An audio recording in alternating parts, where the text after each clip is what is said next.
Fala galera do canal do Medeiros, sejam muito bem-vindos a mais um vídeo aqui no YouTube para a gente falar sobre o nosso Botafogo.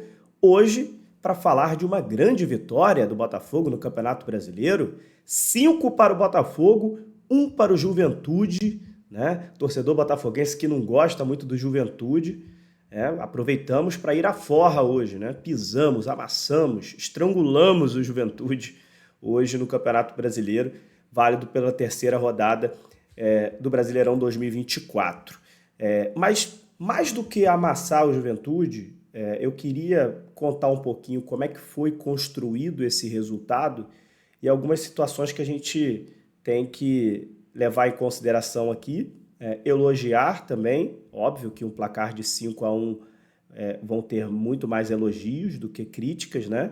É o óbvio a ser feito, mas a gente tem algumas situações aqui que a gente tem que ponderar também para a sequência do trabalho do Arthur Jorge no Botafogo. Eu acho que foi o jogo, né, do Arthur Jorge, não só pelo resultado, mas o jogo que ficou mais explícito a ideia de jogo do Arthur Jorge, né, de marcação-pressão, de uma linha alta que funciona, que vai lá marcar o adversário lá na saída de bola dele, impõe dificuldades, consegue roubar a bola e consegue, principalmente no início da partida, colocar uma intensidade tão grande que condiciona o jogo ao seu favor. Essa é a realidade. Foi o que o Botafogo fez hoje. É claro que teve a expulsão e a partir do momento que teve a expulsão, as coisas ficaram mais tranquilas ainda. Mas é importante que seja dito que nesse placar de 5-1, quando o Botafogo ficou com 1 a mais em campo, já estava 2-0. Já estava 2-0 e o jogo já estava totalmente a favor do Botafogo, já estava um jogo tranquilo. E o Botafogo que fez com que isso acontecesse, né? O primeiro gol do Botafogo sai de uma jogada de escanteio treinada, né? A gente vê que o Savarino e o Hugo ficam ali, conversam antes de bater o escanteio, e os dois ficam na bola, e aí você pode falar assim, Medeiros, o que serve o Savarino e o Hugo ficarem juntos ali para a cobrança do escanteio? Para que 2 jogadores ali? Lembre-se, um é o canhoto e o outro é destro. E o goleiro, ele pega aquela cobrança aberta, o goleiro não fica preocupado em tomar um gol olímpico. Então, o posicionamento do goleiro muda quando o cruzamento vai ser fechado ou quando o cruzamento vai ser aberto. Quando tem 2 jogadores ali na cobrança do escanteio, o goleiro fica na dúvida, ele não sabe quem vai bater. Então, naquele caso ali, se fosse bater o Hugo, o goleiro teria que ficar um pouco mais preso, porque o Hugo poderia fazer a cobrança fechada de canhota. Se fosse o Savarino, o goleiro poderia dar 2 passos para frente, porque o Savarino é destro e ele ia bater a bola aberta. Com isso, o goleiro poderia sair do gol com mais tranquilidade. O que aconteceu? Criou-se essa dúvida na cabeça do goleiro. Quem foi para a bola foi o Savarino, fez uma cobrança aberta, o goleiro não saiu do gol e o Botafogo conseguiu ganhar ali a bola na cabeçada. Júnior Santos colocou a bola para dentro, 1-0 Botafogo. Então já foi uma jogada treinada pelo Arthur Jorge que fez com que o Botafogo abrisse o placar logo no início. Segundo gol foi o de pênalti do Tiquinho. Como é que o pênalti é construído, né? Como é que o pênalti acontece? Uma marcação-pressão do Botafogo, assim, absurda lá na frente. O Juventude ficou com dificuldades até de rifar a bola. E o Juventude cometeu o erro de tentar sair jogando com essa marcação-pressão muito intensa do Botafogo. O Botafogo consegue roubar a bola lá na zona de ataque e sofre o pênalti. Tiquinho, 2-0, isso com menos de 10 minutos. A partir daí o jogo está totalmente condicionado a favor do Botafogo. Basta o Botafogo começar a controlar a partida. É claro que depois disso a expulsão faz com que o Botafogo fique mais tranquilo ainda e consiga construir o resultado da forma que foi. É claro que a expulsão foi um fator determinante para o placar ser elástico desse jeito, né? Esse 5-1. Inclusive não era para o Botafogo ter tomado nem gol, né? Seu Gatito, pelo amor de Deus, Gatito Fernandes, me ajuda a te ajudar, Gatito. Me ajuda a te ajudar, né? Inclusive, eu acho que o John merece algumas oportunidades. A gente precisa ver o John em campo para ver como é que ele vai se sair, né? Pega um jogo aí, talvez, do Campeonato Brasileiro, não precisa ser jogo de Libertadores, não, né? Pega um jogo qualquer aí do Campeonato Brasileiro, dá uma chance pro John, pra gente ver como é que ele vai. Porque o Gatito, ele alterna muito. Ele alterna, ele oscila e essa oscilação para goleiro não é boa. O goleiro ele precisa ser regular. Se o goleiro for nota 7 todos os jogos, ele é melhor que um goleiro que é nota 10 num jogo e nota 0 no outro. Eu prefiro, acho que todo mundo prefere um goleiro nota 7 em todos os jogos do que um goleiro que oscila entre agarrar muito numa partida e cometer erros graves na partida seguinte. E o Gatito está acontecendo isso. Jogo de Libertadores aí ele salvou a gente, mas aí ele vai e consegue tomar alguns gols realmente bem estranhos aí, igual foi esse gol do Juventude.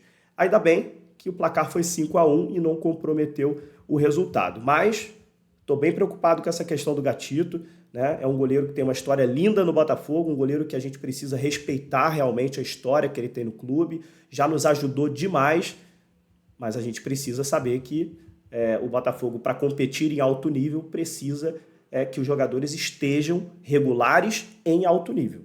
Tá? Continuando falando sobre o jogo, o Botafogo conseguiu impor essa intensidade por mais tempo do que nos outros jogos. Contra o Atlético Goianiense, o Botafogo realmente não foi bem. O jogo não encaixou, o Botafogo até tentou fazer jogadas, não conseguiu, ganhou de 1-0, tomou uma pressão no final do jogo. Então foi uma partida abaixo realmente do Botafogo contra o Atlético Goianiense. Não foi legal. Contra o Cruzeiro, apesar da derrota, se você for rever o jogo contra o Cruzeiro, e se você não viu, eu peço até para você ver de novo. Reveja o jogo contra o Cruzeiro. O Botafogo começa o primeiro tempo muito bem, intenso, marcando, faz 1-0 no Cruzeiro. Começa a chegar ali na metade do primeiro tempo, o Botafogo começa a cair fisicamente, começa a marcar menos, começa a morrer em campo. Essa é a verdade. E aí o Botafogo toma o empate do Cruzeiro. Vai para o intervalo, o Botafogo inicia o segundo tempo intenso novamente. Jogadores mais descansados, começa a marcação, pressão, intensidade, roubada de bola.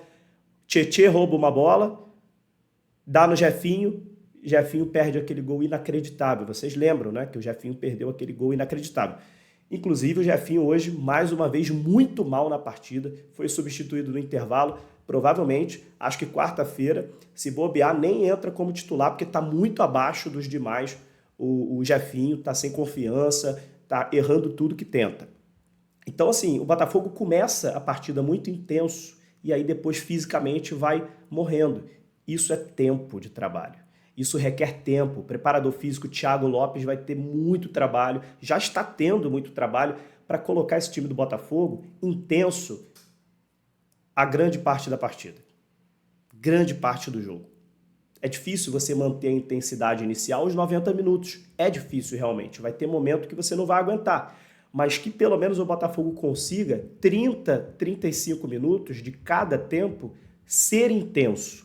E aí depois cansou um pouco, toca a bola, né? Baixa um pouco as linhas, segura um pouco a questão do cansaço, né? Segura um pouco o jogo, trava um pouco o jogo. É normal, porque ninguém vai aguentar 90 minutos na intensidade que o Botafogo faz logo no início da partida. Só que o que não pode acontecer é o Botafogo ser intenso 10, 15 minutos e depois morrer em campo. Por quê? Porque ainda tem 30 minutos para jogar de cada tempo. E aí, nesses 30 minutos, se você estiver muito cansado, o outro time vai se sobressair e vai fazer gol no Botafogo. Então foi exatamente isso que aconteceu contra o Cruzeiro. O Cruzeiro aproveitou do cansaço, do limite físico do Botafogo para impor o seu estilo de jogo e conseguiu fazer os seus gols. Fora os erros da zaga, os erros individuais da zaga, e que a parte física também conta muito. Às vezes a tua cabeça pensa uma coisa, mas você cansado, você acaba errando. Existe esse ponto também. Então o Botafogo vai, ao longo dos jogos, ao longo do tempo, vai ganhando também casca, né? Vai ganhando parte física, vai ganhando parte mental também, que é importante. Hoje, no primeiro gol do Juventude, Botafogo 5-1, né? O Pablo saiu machucado, a Botafogo ficou com 10 homens em campo também, 5-1, e o time perdeu ali um pouco do comportamento, né? O Juventude ainda teve até chance de fazer 5-2. Então a parte mental também é importante. Não é porque o Botafogo tomou um gol que todo mundo vai... ai meu Deus, que tomamos o gol. Não, é recuperar rapidamente a parte mental, porque isso dentro do jogo, acabar tomando um gol ou outro, acaba acontecendo, igual aconteceu hoje. O time não pode desmoronar mentalmente após um gol tomado, né? É sorte que hoje estava 5-1. Se tivesse 2-0 e tomasse um gol ali, ia ser complicado, porque o time deu uma queda mental hoje no segundo tempo, no finalzinho do jogo, após ter tomado aquele gol, que preocupa um pouco também. Mas isso requer tempo de trabalho. O Arthur Jorge está iniciando, mas foi muito bom ver os gols do Botafogo em jogadas construídas, que você olha assim pro gol, você olha para a jogada e você fala assim, tem trabalho aí de treinador, cara. Tem trabalho de Arthur Jorge nessa equipe. Você vê, né? Você vê na jogada sendo construída que aquilo ali é treinado, né? E quando você observa isso, logo de início, né? O Arthur Jorge tem menos de um mês no Botafogo.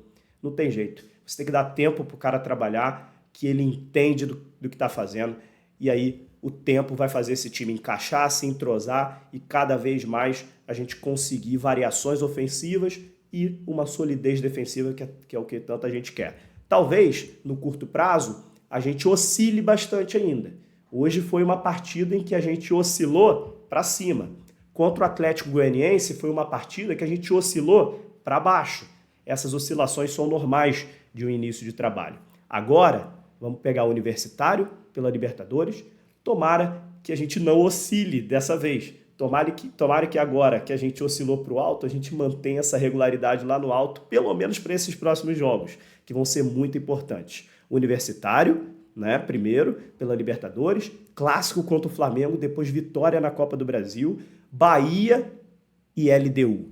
São 5 jogos, meus amigos, importantíssimos, onde o Botafogo vai precisar ter muito foco, muita atenção para conseguir seus objetivos nessas competições. Tá bom? Estamos conversados? Grande vitória, 5-1. É sempre bom a gente conversar numa vitória elástica como essa, né? O Botafogo não ganhava de 5 ou mais gols de diferença do Campeonato Brasileiro desde 2014, quando meteu 6 no Criciúma, né? Em 2014, que foi um ano horrível para o Botafogo, a gente fez 6 no Criciúma, cara. E agora o Botafogo vence o Juventude por 5-1. Um abraço, deixe seus comentários, grande vitória do Glorioso, se inscrevam no canal.